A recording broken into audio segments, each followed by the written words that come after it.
My wife's best friend looked me dead in the eye at my own birthday dinner and said, "She's been lying to you since day one." I laughed it off.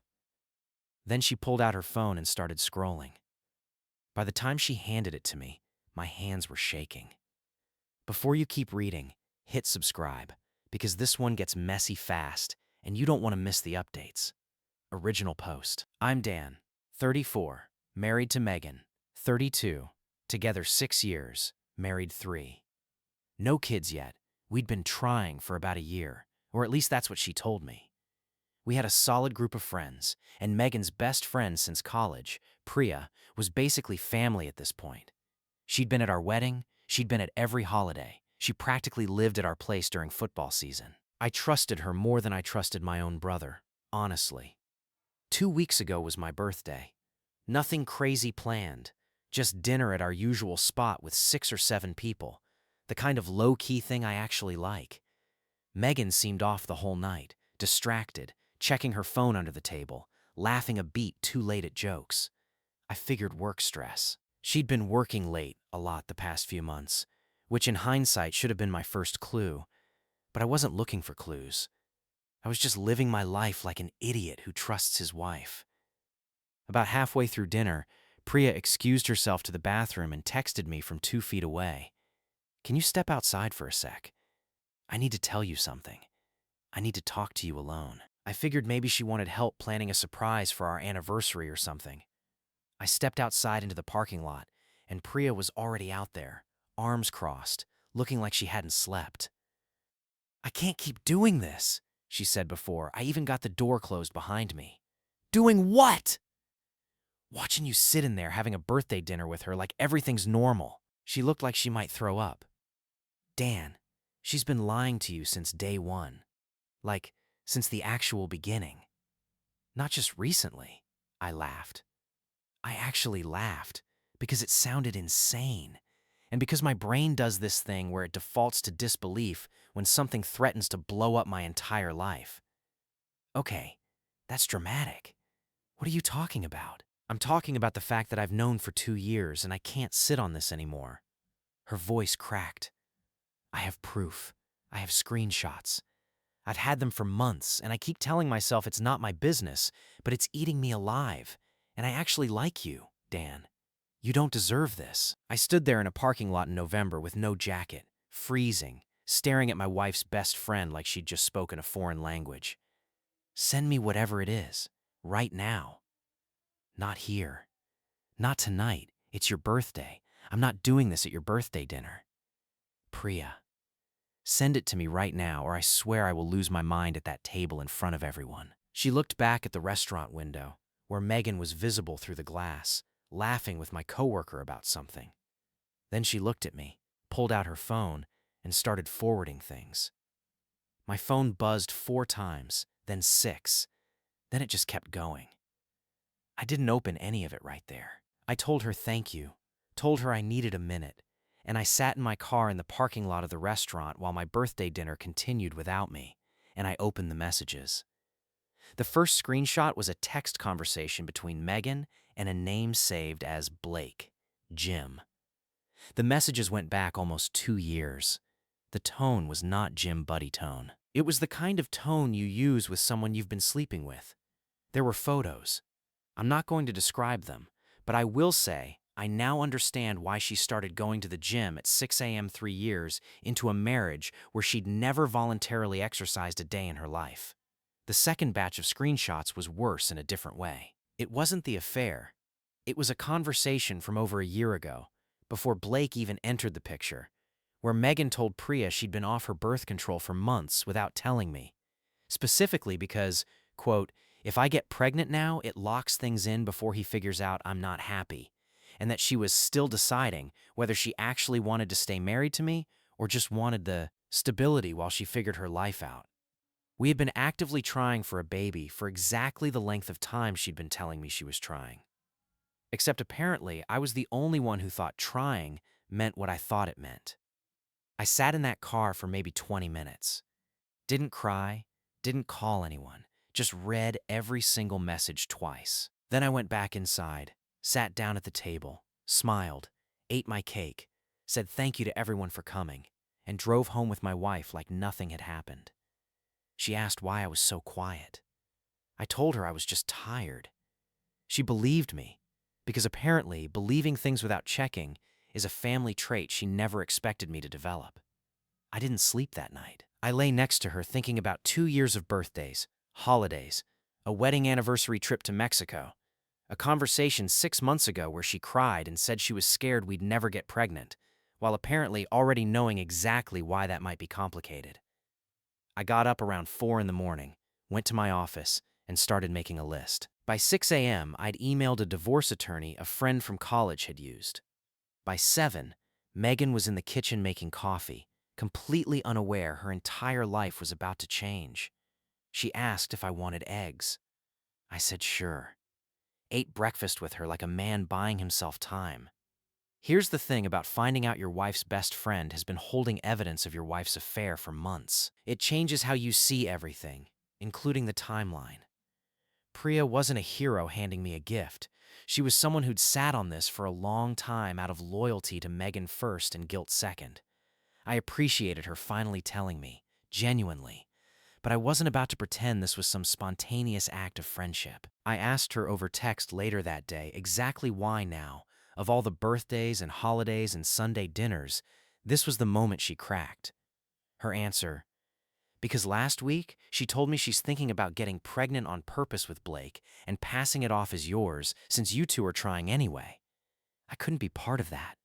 I'm sorry it took me this long. I read that message probably 15 times. My wife had a documented plan to potentially pass off another man's baby as mine. I felt something in my chest go very, very cold and very, very calm at the same time. I called the attorney's office back and asked how fast we could move. She said depends how much documentation I had. I said I had 2 years of it, forwarded straight from the source. She said, come in tomorrow morning. Bring everything. That night I told Megan I had an early meeting and left before she woke up. Sat in the attorney's waiting room at 8:45 with a folder full of printed screenshots. My attorney, a sharp woman named Renata who did not seem remotely surprised by anything I showed her, read through it and said, this is about as clean a case as I've ever seen. Financially, are you two commingled? Mostly separate accounts, joint one for the mortgage. Good. House is titled how? Both names, but I put down the down payment from an inheritance. Even better. Document that inheritance source today. We're filing by end of week. I asked her what to do in the meantime, since I still had to go home to a house I now knew belonged to a stranger wearing my wife's face. She said act normal. Don't confront her yet. Don't let her know anything's changed. Get your ducks in a row first. Move money you're entitled to into a separate account. Change any passwords she might have access to. Don't sign anything. Don't discuss anything financial. And whatever you do, don't tell her about Priya yet, because if Megan finds out her best friend flipped, she'll go into damage control mode and destroy evidence before we can use it. So for 4 days, I lived a double life in my own marriage. I ate dinner across from a woman who was planning to potentially raise another man's kid under my name, and I smiled and asked about her day. And she had no idea that every text she sent Priya during that window was quietly being screenshotted right back to me, because Priya, once she'd committed to telling the truth, went all the way. Turns out guilt is a hell of a motivator once the dam breaks. By day 5, I had enough. Renata filed. I had the papers delivered to Megan's workplace on a random Tuesday afternoon, because Renata said workplace service tends to remove the option of pretending it didn't happen, and also because at that point I was not particularly interested in protecting her dignity. She called me screaming 40 minutes later.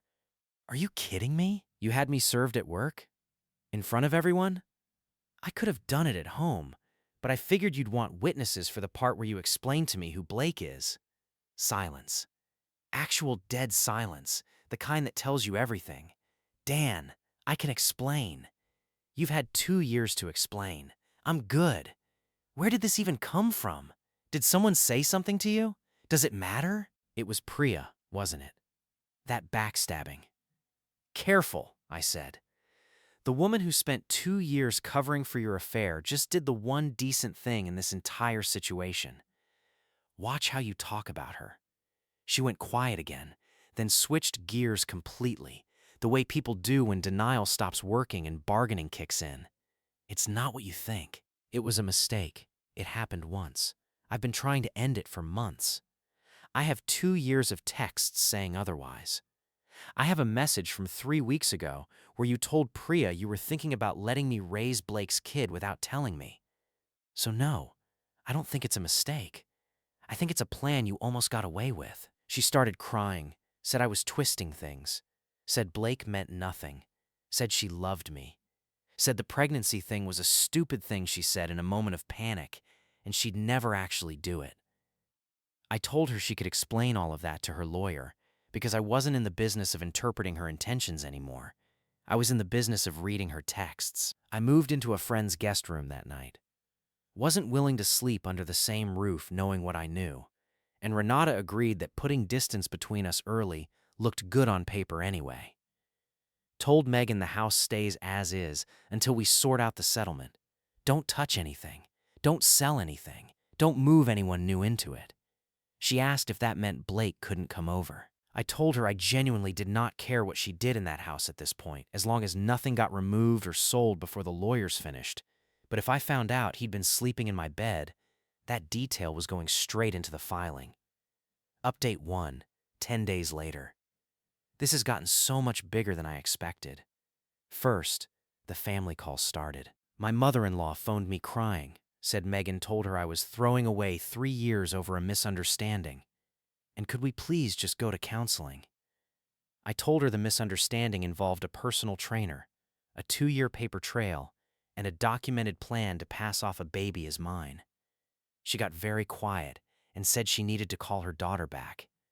My father-in-law was more direct. Called me the next day, said, I'm not going to pretend I know the full story, but if even half of what my wife just told me is true, I understand. That was the last I heard from either of them, which honestly felt like a small mercy. Then Blake entered the chat, if you can believe that. Got a message from an unknown number, turned out to be him. Man, I think we should talk. This got out of hand, and I don't think either of us wanted it to go this far. I responded with exactly one line. You slept with a married woman for 2 years and helped her plan how to pass your kid off as mine. There is nothing to talk about. He tried calling twice after that.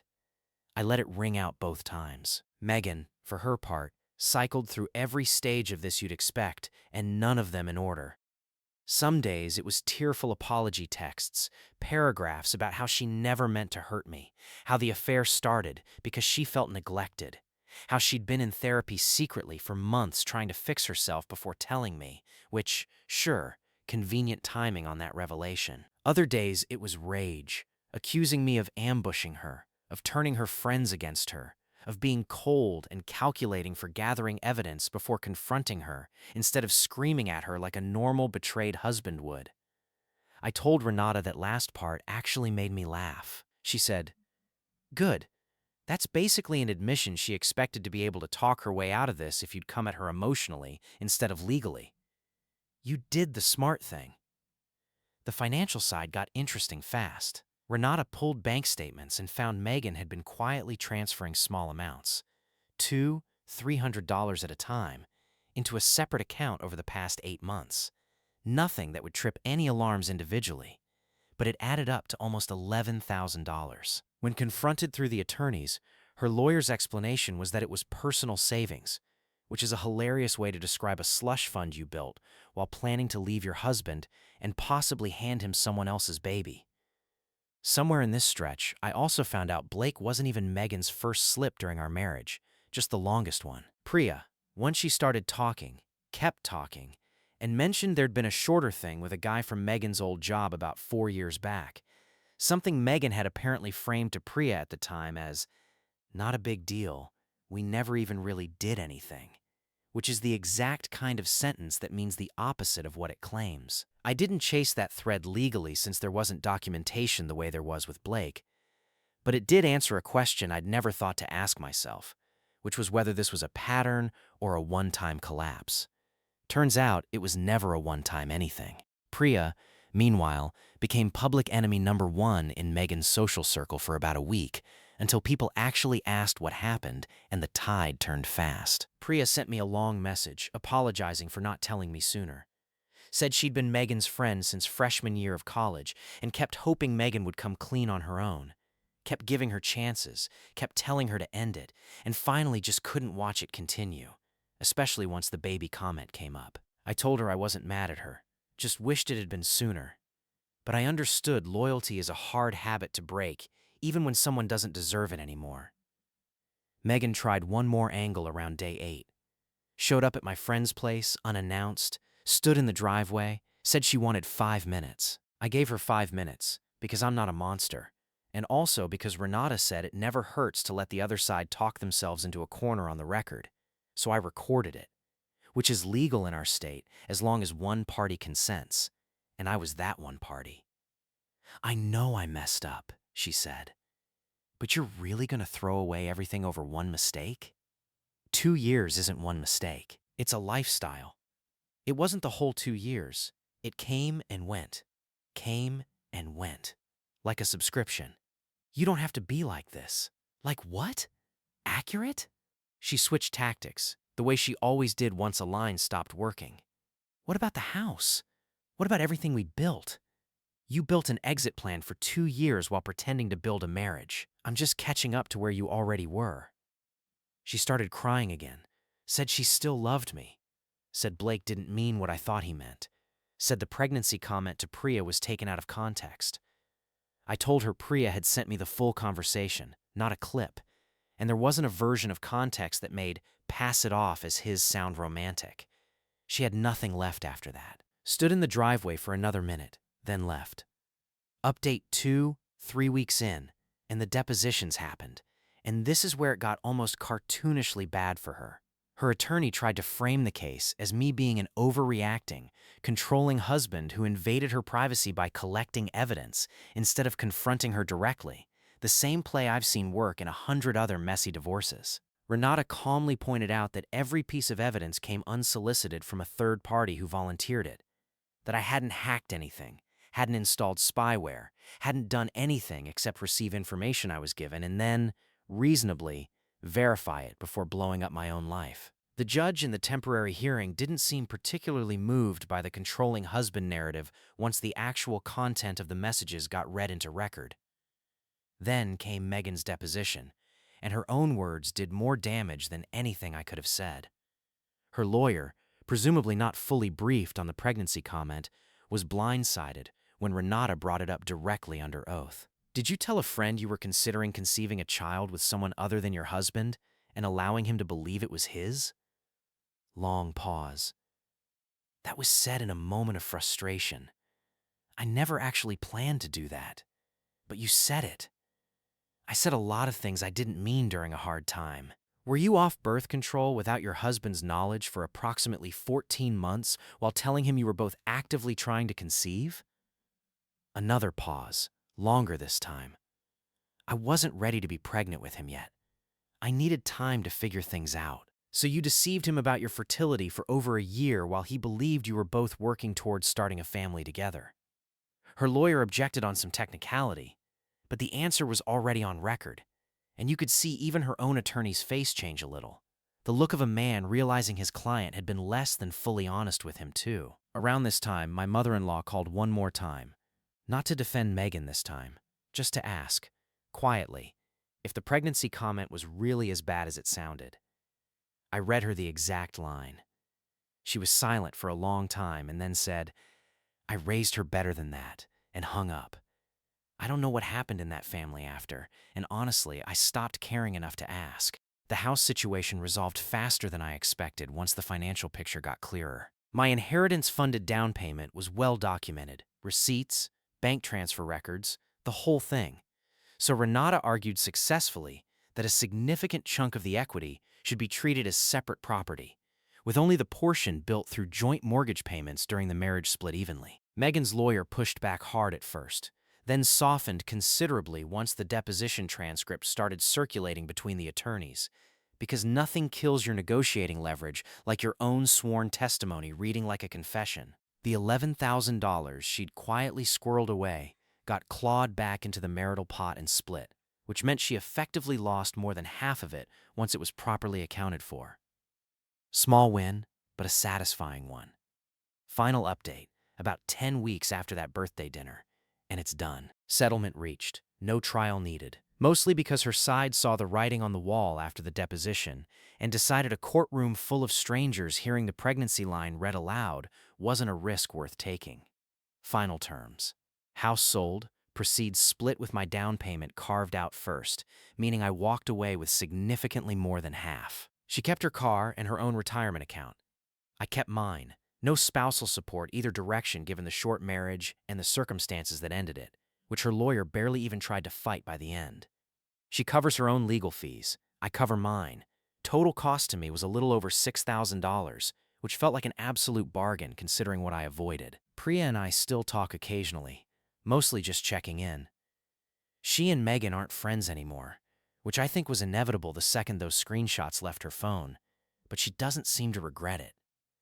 Told me once that she'd rather lose a friendship built on keeping a secret than keep one built on lying to someone who trusted her. I respect that more than I can really put into words. Blake, from what I heard through the grapevine, is no longer in the picture either. Apparently, once the drama went legal and public within their circle, he decided a personal training client with a messy divorce and a documented history of deception wasn't worth the trouble. Funny how that works. Megan reached out one final time about a month after everything finalized. Long message, apology. Said she wished she'd been honest from the start instead of letting fear make the decision for her. Said she hoped I could eventually forgive her even if we never spoke again. I read it once, didn't respond, and moved on with my night. Some apologies aren't for the person receiving them. They're for the person sending them, and I wasn't interested in being part of her closure process. As for me, I moved into a place of my own about 6 weeks ago. Smaller than the house, quieter too, and honestly, that quiet has been the best part of all of this. No more wondering why she's on her phone at odd hours. No more explaining away 6 a.m. gym trips I now understand had nothing to do with fitness. Just me, my own schedule, and a piece I hadn't realized I'd been missing for longer than I even knew. My brother asked me last week if I regret how fast I moved once I found out, whether I should have tried counseling first, given her a real chance to explain before filing. Honestly, no. She'd already had 2 years of chances. Every single day she chose not to tell me was another day she chose the lie over me. And by the time Priya finally cracked, Megan wasn't in the middle of a mistake. She was in the middle of an active plan with contingencies for a baby that might not have even been mine. You don't counsel your way out of that. You just get out. If there's a lesson in any of this, it's pay attention to the people who suddenly can't look you in the eye, and don't assume loyalty from a friend means the friend agrees with what they're covering for. Priya sat on this for a long time out of a complicated loyalty to Megan, but the moment it crossed into something she couldn't live with, she told the truth, and that took more courage than most people in her position would have had. I'll always be grateful for that, even if I wish it hadn't taken 2 years. I still think about that parking lot sometimes, freezing in November, reading 2 years of my marriage unravel on a phone screen while my birthday cake sat waiting inside. Strange thing to be grateful for, a moment like that, but I am. Better to know standing in a cold parking lot than to keep finding out for years the way I almost did. Life's quieter now. Work's good, friends are good, and for the first time in longer than I want to admit, nothing about my home life feels like it's hiding something underneath it. That's worth more than any settlement check. I started running again, something I hadn't done consistently since college, mostly because I needed somewhere to put all the extra energy that used to go into wondering what she was doing after work. It's a small thing, but it's mine, and nobody's checking their phone under the table while I do it. I've also started actually cooking instead of ordering takeout every night, which sounds unrelated, but there's something oddly grounding about standing in a kitchen that's just yours, making a meal for one, and not feeling lonely about it.